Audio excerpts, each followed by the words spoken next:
বিকেল সবাইকে নমস্কার। সবাইকে আমি পম্পি চলে এসেছি আবারও নতুন একটা ভিডিওর সাথে। আজকে সন্ধ্যাবেলায় চলে গেছিলাম দিদিভাইয়ের বাসায়, আর এই যে এখন বাজে রাত্রে 9:30 দিদিভাইয়ের বাসার থেকে ফিরছিলাম ঘরের দিকে।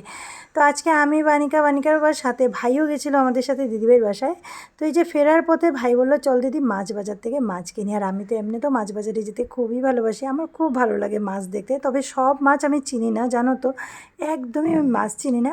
গনা বাছা কয়েকটা মাছ আমি চিনি, আর এই যে আঙ্গুল দিয়ে দিয়ে ওনাদেরকে বলছিলাম এটা কী মাছ ওইটা কী মাছ। তো যাই হোক, বানিকা আবার রিকেট মাছ দেখে বললো, সরি রিকেট নয়, এটা ব্রিগেড মাছ, আমি বারবার ভুলে রিকেট বলছি। তো ব্রিগেড মাছ নেবে। তো ব্রিগেড মাছ আর একটু রুই মাছ নিয়ে এই যে মাছ কেনা হয়ে গেছে, চলে যাচ্ছে আমরা এখন ঘরের উদ্দেশ্যে। আর এই যে বানিকা যাচ্ছে ওর মামার সাথে বাইকে, আর আমি আর ওর বাবা দুইজন হেঁটে হেঁটে যাচ্ছি। দিদিভাইয়ের বাসা তো আমাদের বাসার থেকে বেশি দূর নয়, ওই জন্য আমরা হেঁটে হেঁটে আসলাম। তো রাতে মাছ ধুয়ে টুয়ে রেখে দিয়েছিলাম। শুভ সকাল সবাইকে, হয়ে গেছে আজকে রবিবারের সকাল। তো সকালবেলা উঠে প্রথমে ভাবলাম আপনাদের সাথে অনেক দিন পর আমার রান্নাঘরের জানলা দিয়ে এই বাইরেটা দেখাই। তো অনেকে আমার আগের ভিডিওতে খুব দেখেছেন আমার রান্নাঘরের জানলা দিয়ে এই বাইরের দৃশ্যটা, আজকে অনেক দিন পর আপনাদের সাথে শেয়ার করলাম। তো রবিবার যেহেতু সকালবেলা বসিয়ে দিয়েছিলাম সুজি, আজকে বানাবো সুজি, আর আমরা ব্রেকফাস্টের জন্য সুজি বানাচ্ছি। সুজিটাকে প্রথমে ভেজে নিয়েছি, এর মধ্যে এলাচি আর তেজপাতা দিয়েছিলাম, ঘি দিয়েছিলাম, তার মধ্যে এলাচি তেজপাতা দিয়ে সুজিটাকে একটু লাল লাল করে ভেজে নিয়েছি, তারপর জল দিলাম। আর এখন স্বাদের জন্য দিয়ে দিচ্ছি মিষ্টি, সামান্য একটুখানি চিনি, এখানে চিনি দিয়েছি, আর সামান্য একটুখানি লবণও দিয়েছিলাম এর মধ্যে, লবণটাই চিনির ব্যালেন্সের জন্য একটু লবণ দিয়েছি। তো দেখুন সুন্দর করে সুজি আমার ভাজা হয়ে গেছে, তারপর এই সুজিটাকে বানাবো ঝরঝরে সুজি।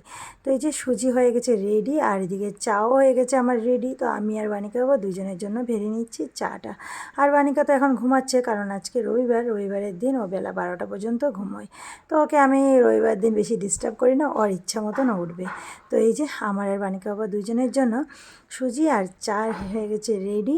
আর এই যে নিয়ে নিলাম, এটা দেবো বানিকার বাবাকে। তো একটু আমার মুখের দর্শনটা আপনাদেরকে করিয়ে দিলাম। তো ঘুম থেকে উঠে ফুলা ফুলা মুখ দেখে কেউ কিছু মনে করবেন না।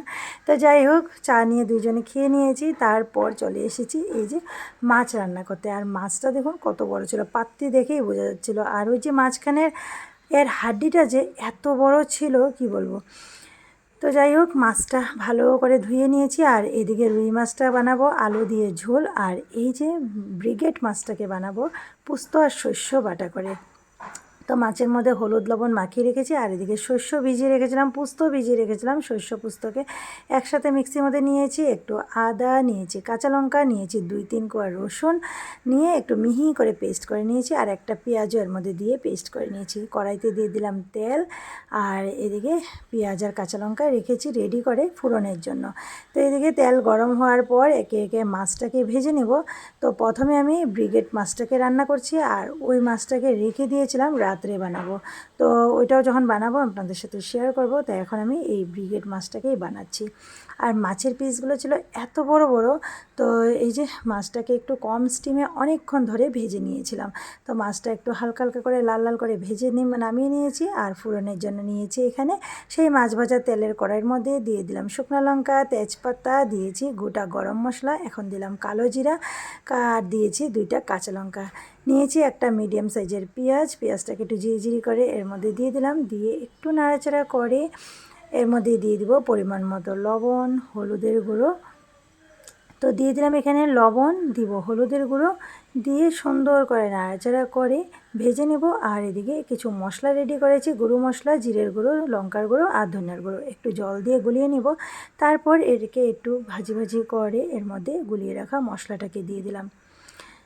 তো মশলাটা দিয়ে একটু প্লেটটাকেও ধুয়ে জলটা এর মধ্যে দিয়ে দিব, দিয়ে সুন্দর করে এই মশলাটাকে ভাজবো ততক্ষণ অবধি যতক্ষণ না মশলার থেকে কাঁচা গন্ধটা চলে যায়। খুব সুন্দর করে আস্তে আস্তে করে মশলাটাকে ভেজে নিয়েছি। এখন এর মধ্যে দিয়ে দিব বেটে রাখা পোস্ত শস্য বাটাটা। তো এখানে পোস্ত শস্যর সাথে আদা রসুন আর আছে পেঁয়াজ কাঁচা লঙ্কাও, সব কিছু মশলা দিয়ে দিয়েছি কড়াইতে, দিয়ে সুন্দর করে নাড়াচাড়া করে মশলাটাকে একটু ভেজে নিচ্ছি, তারপর ঢেকে দেব।